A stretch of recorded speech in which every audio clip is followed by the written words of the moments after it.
So now that I've kept you in suspense for so long, let's see what's behind the red curtain and what actually helps performance. So general supplements, things like multivitamins, maybe vitamin D, zinc, magnesium, sometimes these are together as ZMA, these can all help if you have a deficiency. A lot of times people tend to dismiss these supplements as, oh, they only work if you have a deficiency, but honestly, quite a lot of people are deficient in one of these things. This goes back to what I said about food first. Not everyone is getting fermented foods in their diet, so prebiotics or probiotics might be helpful. Multivitamin could be useful if you're not getting enough vitamins and minerals.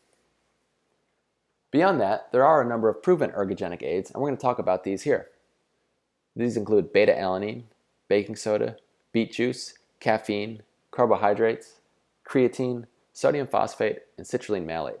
Now there are certainly a number of others, but these are among the most common and most effective. So everyone's favorite, let's start with caffeine. In short, it works. It works for a lot of things. It has positive effects on anaerobic exercise, so 1 to 5 minutes, as well as sustained high-intensity exercise, so 20 to 60 minutes, prolonged exercise, so pretty much everything. Now, less than 1-minute efforts, it maybe not help, but more or less it's going to be helpful to you. Generally, it's thought 150 to 300 milligrams before exercise, so that's a really strong cup of coffee or a couple shots of espresso, and then you can take 1 milligram per kilogram of body weight every 2 hours after that if you're competing in longer events. Okay, well, how much does it work? Let's look at one study where cyclists rode for 30 minutes at 60% intensity, followed by a time trial. And they either had a placebo, a decaf coffee, or just straight caffeine. When subjects were provided coffee and caffeine, it was 5 milligrams per kilogram of caffeine, which is actually quite a lot.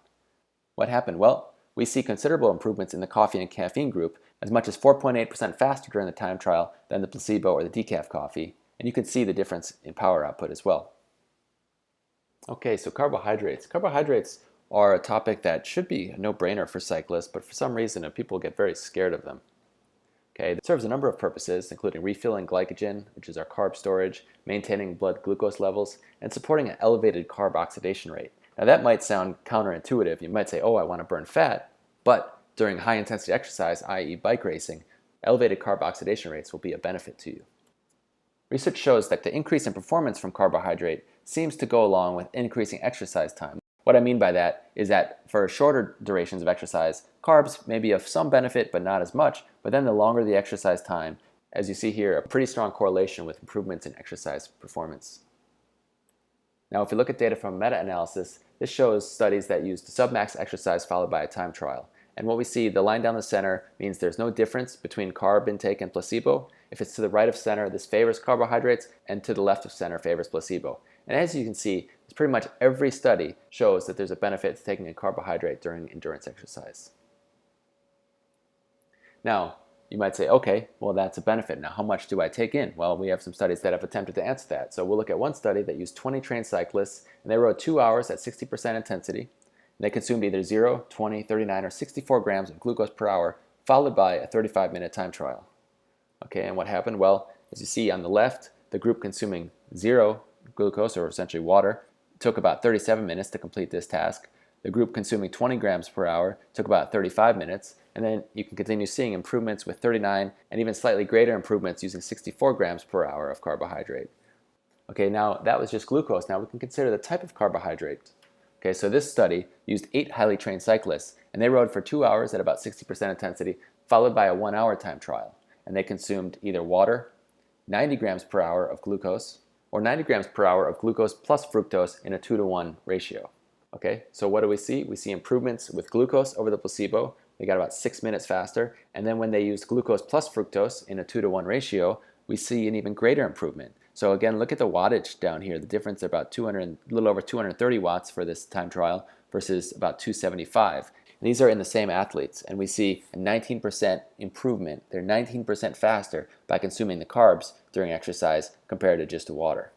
So to start putting this in context, how do we feel? Well, if your event is about 30 to 75 minutes, so that could be crit racing or could be 5K, 10K kind of things, you could go with either no carbs or a small amount, or even a mouth rinse might be beneficial. Okay, so we can take a cue from our friend the squirrel here and put a shot block in your cheek for about 10 seconds during a crit race, and you might actually get a benefit from it. This is an effect on our brain. During a race this short, we don't run out of gas from our muscles, but taking in some carbs sends a signal to our brain, and it's able to improve performance. Now, if we're talking about 1 to 2 hours of exercise, about 30 grams per hour. So that could be about 1 bottle of sports drink, could be a banana, could be a gel. It doesn't matter too much when we're talking about this range. Now, as we get into the 2 to 3 hour exercise duration, something like 50 to 60 grams per hour is what's suggested. And then longer than 3 hours, we can look at 70 to 90 grams per hour. And in this case, we'd want to use a mix of glucose plus fructose. So if we're taking in anything below 60 grams, the type of carbohydrate doesn't matter a whole lot. So it can be glucose, it could be sucrose, it could be maltodextrin. But when we're getting into these high ranges, 70 to 90 and sometimes even above, a mix of glucose and fructose will be beneficial for you. And interestingly, pro cyclists typically consume about 50 to 64 grams per hour, but reported intakes do range from about 30 to over 100 grams per hour. And you might be asking also, what about my body size? Does someone that's 150 pounds need the same as someone who's 225 pounds? Well, it turns out it doesn't matter a whole lot when we look at how well we can burn the exogenous carbohydrates. So that means the ones we take in and we're consuming. Okay, so there's no correlation, as we see here along the bottom, with body mass and the amount of carbs we can burn. So really, inside, it's about the amount of transporters we have in our intestine, which dictate the amount we can consume. And that doesn't seem to vary a whole lot with differing body mass. Okay, so just to get back to a little bit more label confusion while we're on the topic of carbohydrates, here are a couple of very popular brands of sports drink. I once overheard someone saying, oh, Scratch is all sugar, Osmo has much less sugar in it. And I kind of shook my head and I didn't really say anything, but I thought about it more and then I realized, which has more sugar? Okay, well, if you look at a label like this, someone might easily think, yeah, Scratch has more sugar, but if you look a little bit more closely, you'll see the serving size is different. And in fact, they're pretty much the same amount of sugar when you match the serving sizes.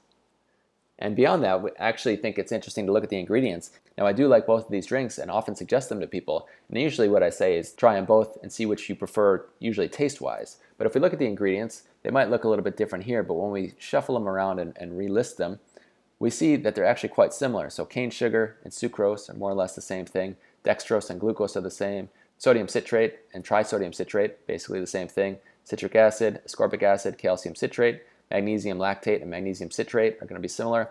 And then we have some different flavorings. Osmo adds some B vitamins. So again, they're actually quite similar. Whatever you like, whatever you prefer, it's fine with me. Okay, moving on to the post-workout recovery. So this is the time we want to rehydrate, get the fluids and electrolytes back in. We want to replenish muscle glycogen or our gas tank with some carbohydrates. We want to rebuild the muscle tissue with protein. We want to reinforce the immune system with fruits and vegetables. Chocolate milk is probably the perfect sports drink. Also, something like tart cherry juice can be effective for improving recovery and reducing inflammation. To take that a little bit further, after a workout, you want to aim for somewhere around 50 to 75 grams of carbs. Now, it's going to depend on what you burned and so on. And then about 20 to 30 grams of protein. That's also going to depend on a number of factors, including your age. So younger people actually need less protein to stimulate muscle protein synthesis optimally, whereas older people, their sensitivity is a little bit less, so they actually need a little bit bigger amount of protein. And you can get this from sports recovery drinks. You can get it from chocolate milk, as we said. Something as simple as chicken and rice. Chipotle I'm a big fan of, so a rice bowl with chicken, maybe double chicken, guac, tomato salsa. I don't really see anything wrong with that, even though some people seem to think it's fast food. Okay, moving on, nitrates. So beet juice. This has been a topic of great interest over the past 5 to 10 years in the research world. Pro athletes have certainly been doing it for a while, and now it's starting to catch on more and more among cyclists at the lower levels. So what does it do? It increases nitric oxide. That gives us improved blood flow to the muscles, and therefore less oxygen is needed at a given work rate. Among other things, it can increase the time till exhaustion at a given work rate. So let's look at the research, and there's the question of whether acute dosage or chronic dosage is needed. And that might depend on the person, depend on the sport. It's likely that one dose may be beneficial, but 3 to 14 days is probably better. Okay, so if we look at one study that used trained cyclists drinking a half liter of beet juice 2.5 hours before a 16-kilometer time trial, and on the left we'll see the placebo, and on the right the beetroot juice group, and they improved about 2.7%, which was statistically significant as well as practically significant. The lines you see on the screen refer to each individual subject, and you see some people had greater improvements, some people had lesser improvements, but generally there was improvements in every subject. Now, side effects of taking beet juice, well, as we see here, Mark Cavendish says, doesn't matter how often it happens, taking a pee the day after drinking beetroot juice will always freak you out. So there's that, but beyond that, some people will report GI distress, but generally it's quite safe and healthy for you. Okay, let's move on to creatine. Creatine seems to be widely misunderstood, and any fears people have are generally unwarranted when looking at the scientific research.